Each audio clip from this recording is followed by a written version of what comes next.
Greetings, viewers, and welcome to another edition of Talking Football with Drew and Stitch. We're going to preview the Auburn Arkasas State game for you this week, so here we go. Just kind of like we did the Alabama show earlier, Stephen is going to give his professional insight, and I'm going to be here kind of just chatting along with him. And again, before we get started, thanks again, you guys, for tuning in. We're still enjoying your questions and comments. Again, anything that you guys think we need to do, hit us up. Without further ado, though, take it away. Well, Auburn has a lot to replace on the offensive side of the ball. They lost one of the school's best running backs ever in Ben Tate last year. Had a big surprise year with 1,400 yards and double-digit touchdowns, I believe. And Chris Todd, record-setting quarterback, albeit most of the touchdowns came against sort of mediocre opponents outside of West Virginia. But albeit they do have to replace the experience, and we're better to start then with Cameron Diggs. I was about to say, I think the biggest thing that you've done so far is, okay, you may have to replace Chris Todd, but I mean, look at who you got coming in. You guys have, like we've already talked about in the first show, a guy who stands a chance to be the SEC, all-purpose yards leader. One good thing Chris Todd did do for Auburn was he got the receivers experience. Their guys, right. Darvin Adams, Terrell Zachary was thought to be a bust before last year. Comes out of nowhere and has a great season. Zachary put up good numbers, and the receiving corps, look for a few guys to be. Honestly, I would not be surprised if you guys have at least two receivers over the 800-yard mark. Yeah, I think that's a real possibility. There's also a couple of other guys to look out for. Now, Auburn fans are going to know these names, but everybody else probably not so much. But Philip Lutzenkirchen, he's a four-star super recruit tight end out of Georgia, in high school. And how many catches this year do you think? How many touches on the ball do you think they're going to look to get him? For Lutzenkirchen, I think between 35 and 40. Possibly. Well, the cool thing is to see out of these spread offenses, the tight end has really become this just lethal secret weapon. A lot of times it's a mismatch. If you get a really stud tight end there, like Lutzenkirchen, I mean, you're talking about a guy who's going to be a mismatch for most linebackers. Big time mismatch. That's true. Also, D'Angelo Benton, who was a two-time signee with LSU actually, and came here out of prep school. Didn't do a ton in his freshman year, but with a year in the Malzahn system under his belt, I look for big things from him. Also, a guy out of Louisiana, another guy out of Louisiana who took a lot of flack for coming here was Trevon Reed. Right. For those of you that follow the recruitment of Trevon Reed, it was pretty ugly. The Thibodeau coach basically told Coach Chisholm, Coach Malzahn, everybody that he said, I'll be honest with you, I don't want him to go anywhere but LSU. And so they had to basically, from what I understand, they had to pretty much do the recruitment behind the backs of the high school coaches, which is never something a college coach wants to do. But when the kid tells you, that he has interest in you, and the high school coaches refuse to be a liaison between between the kid and the coach and the college assistants and everything, you don't really have anything left to do. Yeah, sometimes you gotta play play the backroom politics. And another, I think, very important group for making sure that your superstar Cam Newton has time, and big help to him is going to be this returning group, of offensive linemen. Yeah, I'm bringing everybody back except the right tackle Andrew McCain. Zimba. Lee Zimba's started basically every game of his career at Auburn. You got Ryan Pugh. Ryan Pugh started almost every game of his career, and then Brian Isom, who's he started pretty much all of last year. And Brandon Mosley is a newcomer, but I think he can fill in. But is he? If Greg McBride said he's a JUCO transfer. Yeah, he's a JUCO transfer. So the guy's already got some time under his belt. Coming into the SEC is a little bit different story, but nonetheless.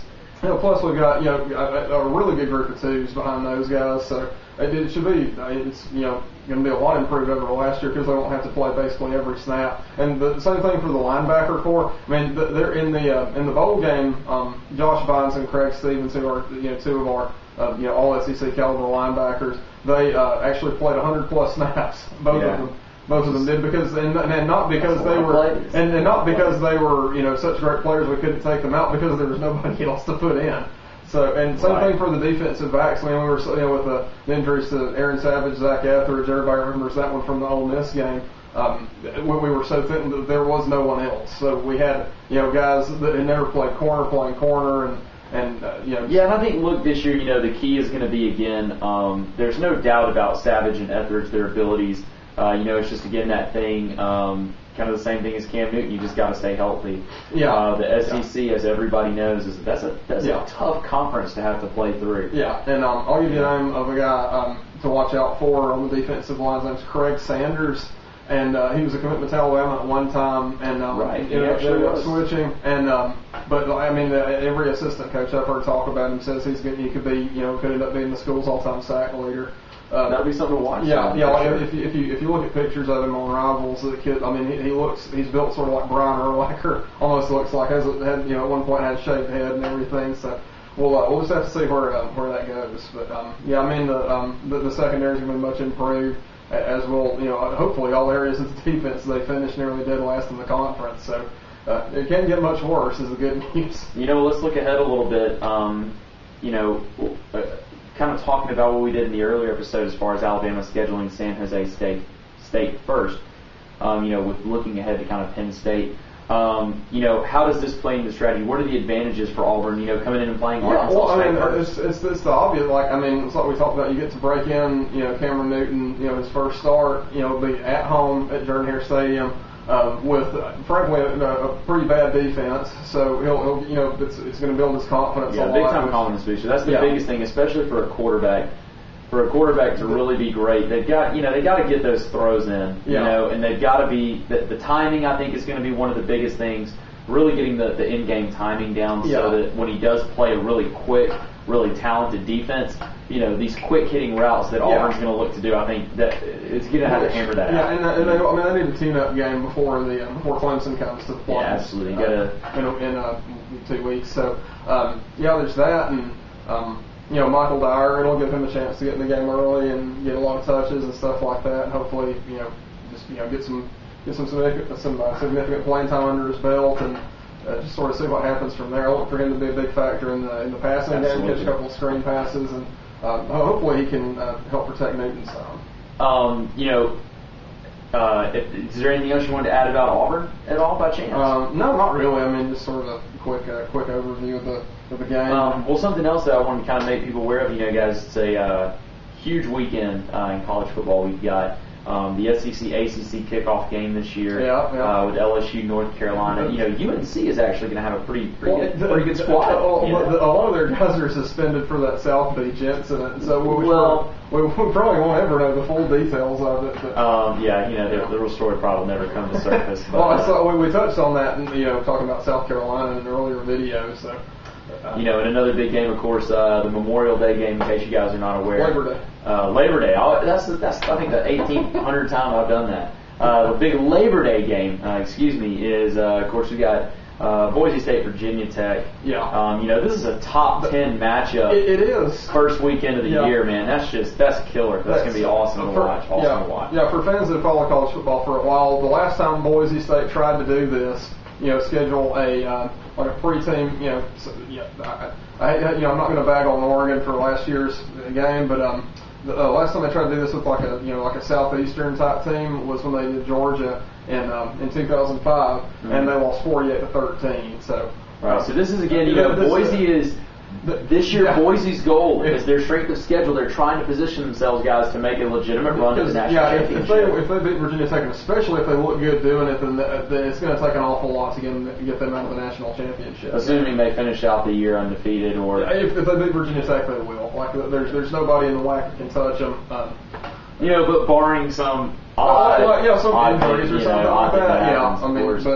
I'll look for them to. And touching on that, can you remember a time in the past where a national championship really hinged on the first week of the year? Oh man, it's been a while. You know what? Maybe closing out, that could be the question we posed to viewers. Yeah. Well, what's the biggest, opening weekend game you can remember? I know there was in 2002. One that comes to my mind was Ohio State, Texas Tech. Yeah, that's when Maurice Claret's coming out party, but. I knew watching that game, they had a really good chance to win the whole ball of wax. But you could argue last year Alabama, Virginia Tech. Maybe, but but Alabama probably still could have snuck in. They still, that's what I was about to say. They could have lost that one and still probably gotten in. But I mean, if they Virginia Tech had beaten them, they probably, I mean, who knows what would have happened to them? So right. But yeah, guys, if y'all can think of any other previous years where the opening game really did have a national championship on the line for somebody, fill us in, give us some enlightenment. Again, always welcoming your questions and comments.